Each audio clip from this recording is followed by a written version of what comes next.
Praise the Lord. கர்த்தருடைய பரிசுத்த நாமம் மகிமைப்படுவதாக. இந்த நாளையும் காண செய்த கர்த்தருக்கு கொடான கொடி ஸ்தோத்திரங்கள். இந்த நாளும் இயேசுவின் நாமத்தில் உங்களுக்கு கிருபையின் நாளாய் மகிழ்ச்சியின் நாளாய் அமைவதாக.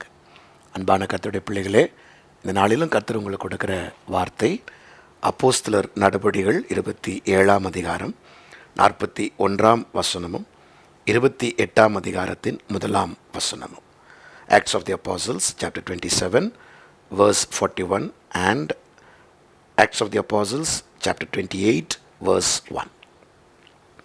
இருபுறமும் கடல் மோதிய ஒரு இடத்திலே கப்பலை தட்ட வைத்தார்கள். முன்னணியம் ஊன்றி அசையாமல் இருந்தது.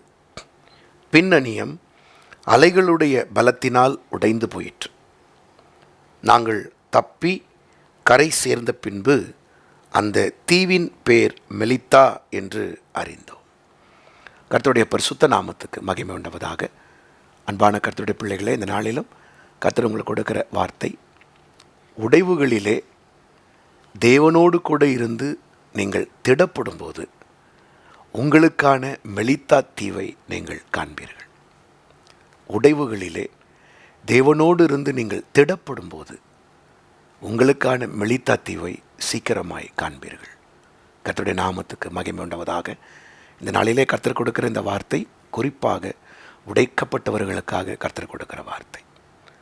somebody who is broken, உடைக்கப்பட்டவர்களுக்காக கர்த்தர் இந்த வார்த்தையை கொடுக்குறாரு. யாரும் நீங்கள் அதிகமாக உடைக்கப்பட்டு அந்த உடைவுகளிலே சோர்ந்து போய் நீங்கள் இருக்கிறீங்க, கர்த்தர் இந்த வார்த்தையை உங்களுக்கு தர்றாரு. நீங்கள் ஆண்டோடைய நாமத்தினால இந்த வார்த்தையை பெற்றுக்கொண்டு உடைவுகளில் நீங்கள் என்ன செய்யுங்க? திடப்படுங்க.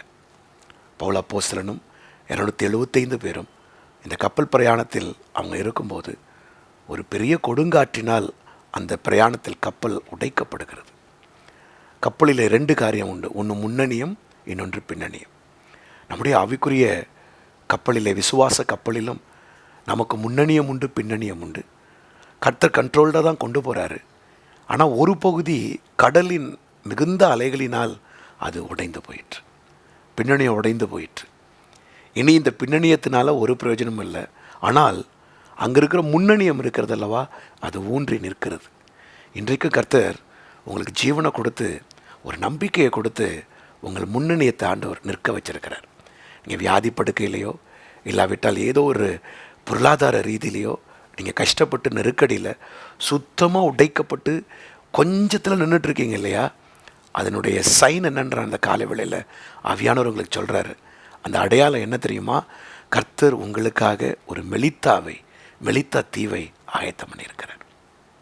அந்த மெலித்தா என்றால் Malta means sweet honey. Melitta என்றால் தித்திக்கும் தேன்.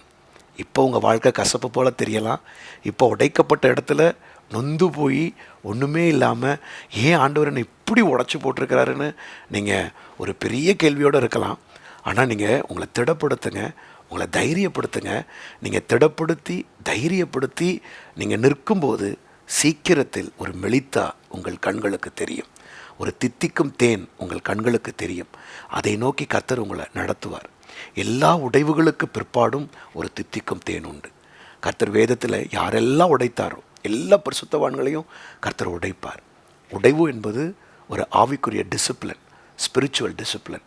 அதை நம்ம எல்லோரும் கடந்து போகணும். எப்போ நம்ம பூரணத்துக்காக கர்த்தர்கிட்ட நெருங்குறோமோ ஆண்டவர் சில பகுதியில் நம்மளை உடைப்பார். அந்த உடைவுக்காக நீங்கள் முறுமுறுக்காதீங்க. உடைச்சிட்டாரே ஆண்டவர்னு சொல்லிட்டு ஆண்டவரை கேள்வி கேட்காதீங்க. பவுல் இந்த இடத்துல ஏன் எதற்குன்னெலாம் கேள்வி கேட்காம ஒரு வார்த்தையை மாத்திரம் பிடிக்கிறார். ஆண்டவரே, நீர் அழைத்தீர், நான் தமஸ்குவுக்கு போகும்போது குதிரையிலிருந்து கீழே விழுந்தேன். அப்போ நீங்கள் என்னை தெரிந்து கொண்டு உம்முடைய சித்தத்தை நான் பெற்றுக்கொண்டவன், அழைப்பை பெற்றுக்கொண்டவன். ஆனால் இப்போ உடைக்கப்படுறதுல ஒரு நன்மை இருக்குன்னு புரிந்துக்கிறேன். அதனால் அவர் எதுக்கு வர்றாருன்னா, அந்த அப்பத்தை பிட்டு அதை சாப்பிட்ட போது திடனடைகிறார். இந்த காலை வேளையில் அப்போ உங்களுக்கு கொடுக்கப்படுது, இதை புசிங்க, திடனடைங்க. அழைக்கப்பட்டவங்களை கர்த்தர் கை விடவே மாட்டார். உடைவுகளில் கண்டிப்பாக ஒரு மெலித்தா உண்டு, ஒரு தேன் உண்டு, தித்திக்கும் தேன் உண்டு. ஆனால் நீங்கள் முறுமுறுத்துறாதீங்க, அதைரியப்பட்டுறாதீங்க, சோர்ந்து போயிடாதீங்க, முடங்கிடாதீங்க. கர்த்தர் உங்களை பலப்படுத்துவார். தாவீதுக்கு ஒரு உடைவு வந்தது. சிக்கலாகல சுக்கு நூறாக உடைச்சார் ஆண்டவர். அவனுடைய பொருள், மனைவிகள், அவனுடைய பிள்ளைகள் பொருட்கள், கூட இருந்தவங்களுடைய பொருட்கள், அவங்க மனைவி பிள்ளைகள் எல்லாவற்றையும் இழந்தாங்க. இப்போ தாவீது தனியாக இருக்கான். சுக்கா உடைச்சிட்டார் ஆண்டவர். ஏன் உடைச்சாரு? எதற்காக உடைத்தார்? அவன் அதை நோக்கி பார்த்து ஆண்டவர்கிட்ட திடப்படுத்துகிறான். ஆண்டவரே என்னை திடப்படுத்திக் கொள்ள. தன் தேவனாகிய கர்த்தருக்குள்ள அவன் தன்னை திடப்படுத்தி கொள்கிறான். திடப்படுத்தி கொண்ட தாவீதுக்கு உடனடியாக ஆண்டவர் தித்திக்கும் தேனாக அவனுக்கு லீடிங் கொடுத்து, கைடன்ஸ் கொடுத்து, அவன் இழந்து போன அனைத்தையும் திரும்ப பெற்றுக்கொண்டான். ஒரு தித்திக்கும் தேன் உண்டு, மெலித்தா உண்டு. இந்த காலை வேளையில் திடப்படுத்துங்க, தைரியப்படுங்க.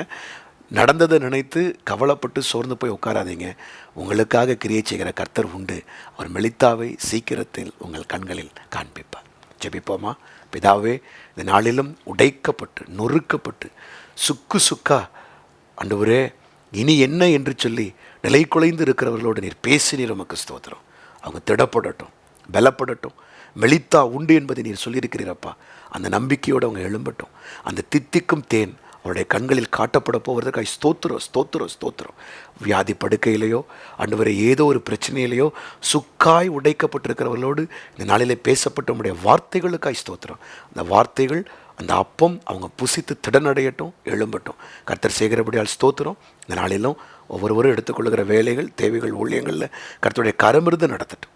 இயேசுவின் நாமத்தில் கேட்டுக்கொள்ளுகிறோம் நல்ல பிதாவே. ஆமென், ஆமென், ஆமென். God bless you. கர்த்தர் தாமே உங்களுக்கான மெலித்தாவை காண்பிப்பாராக. ஆமென்.